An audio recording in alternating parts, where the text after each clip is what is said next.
Welcome to Arise and Shine. We're coming at you with love today from New York City. Yeah, we have a great show for you today. Do. Record producers Dustin Reed and Paul Heck are here to discuss their new indie star-studded album honoring electronic music pioneer Arthur Russell.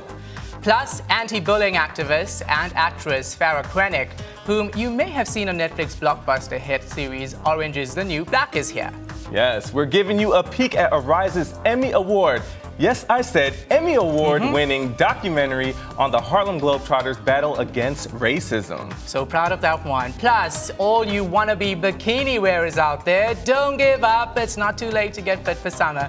Fitness expert Nadia Murdoch is here to whip us into shape. Yes, beach bodies for everybody. You get a beach body. I'm going to be like Oprah. Just give everybody beach bodies. Yeah, that'll be nice. That'll be nice. Imagine if it was that easy, you know? I know, I wish. But first, right, Jonathan, we all know you have your very own popular music countdown show called Sound Pulse, and we always crack jokes about how you're the Justin Bieber of Ethiopia, believe it or not. And since you have your very own Johanna fans, this will be a good one for us to chat about. Yes. Now, according to a new study by data analyst Andrew Powell Morse, the complexity of lyrics is declining. So get this, listen very carefully. The reading level of a #1 song averaged between a second and third grade reading level. Crazy. And check this out, the music genre with the highest average reading level. Can you guess what it is? Not really. Country music. What? Yes, I would have never thought that. Pop music came in second, rock and roll took third place, and last place.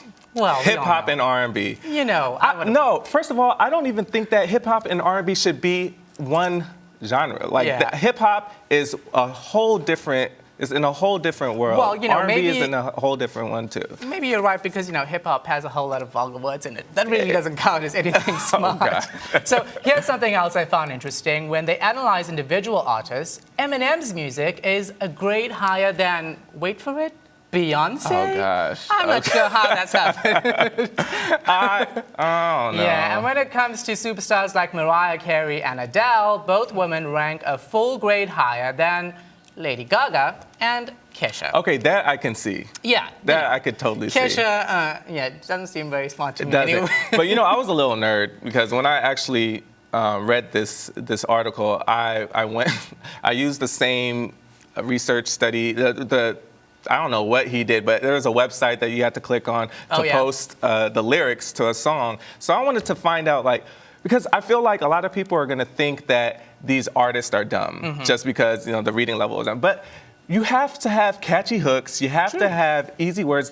Music and songs are the only thing that pretty much bring the whole world together. You know, it bridges so many gaps. You have little African kids singing the same songs that we're singing. Yeah, exactly. You know, and if I have to have a dictionary while I'm listening to radio, I'm not going to enjoy it. What's also quite interesting in this research is that he did not consider the nuances of songs and lyrics. So he did not look at the interpretation. Obviously, there's simple words to describe something. Right. We don't need anybody using, you know, high English words to sing a song because they really do speak about your everyday life, about love, about, you know, breaking up with somebody. Exactly. You don't need high words for that. He didn't take that into consideration. He didn't even do metaphors, and that was my main argument with hip hop because I thought hip hop would have been first. But hey, it is what it is. Well, and speaking of songs and singers, here's my top 5 list of what people are talking about this week when it comes to music.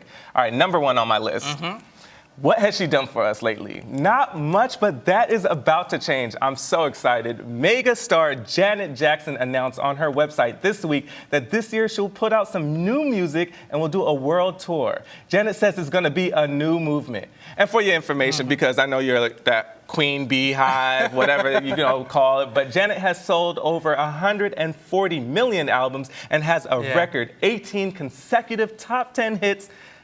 What do you think about that? Well, look, Janet Jackson was great when she was around in the 2000s, you know, in the 90s and 2000s, but where has she been? Yeah, okay, well, she's about to show you where she's been. First of all, she's been acting. She's been in Tyler Perry movies. She's not great at that, by the way. And Beyonce is? Yeah. Oh, okay.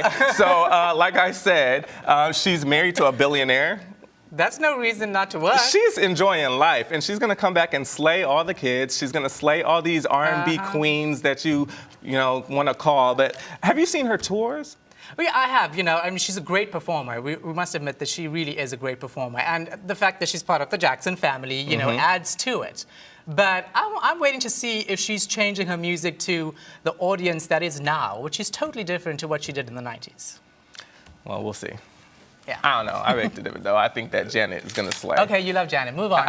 Okay, number 2. Taylor Swift walked away with 8 Billboard Awards this week. And if that weren't enough, Taylor's new video, Bad Blood, received more than 20.1 million views in just 24 hours, setting a new record on the video music website Vevo. The new video features a collaboration with rapper and R&B fave Kendrick Lamar and cameos by model Cindy Crawford and actress Lena Dunham. I know. Okay, let me tell you something about me and Taylor. Like she's my homeboy, my homegirl. But listen, I don't really like Taylor Swift. Mm-hmm. She annoys me. I see her in front of on music videos and especially in the music awards. Like she's just, I don't know. There's something about her that irks me. But I did watch this video and I watched it like 2 or 3 times. I love the video. I love it as well. We watched it together this morning. Did. And just the reaction on my face to see like Cindy Crawford there. Headmistress was killing looking it. like really hot in that video. Yeah. Look, I'm a fan of Taylor Swift. I like her music because it's something that you can dance to in a nightclub, and that's all you need. You shake it off. What else do you do? Please. See, she talks about her relationships way too much. It's just like, okay, come up with something new, which is why Everybody I think this. does. I mean, but after a while, it gets kind of repetitive. Yeah, it gets old. But that's why I think I like this more because it's about bad blood with a friend. It's a good video overall. It was entertaining. Except and then you can see that when they punch somebody, they're not really punching somebody. Yeah. But we were paying attention to her top because she looked pretty nice. Okay, number 3. All hail the queen, Latifah, that is. The multi-talented rapper, talk show host, and actress receiving praise for her portrayal of legendary blues singer Bessie Smith in the HBO film Bessie.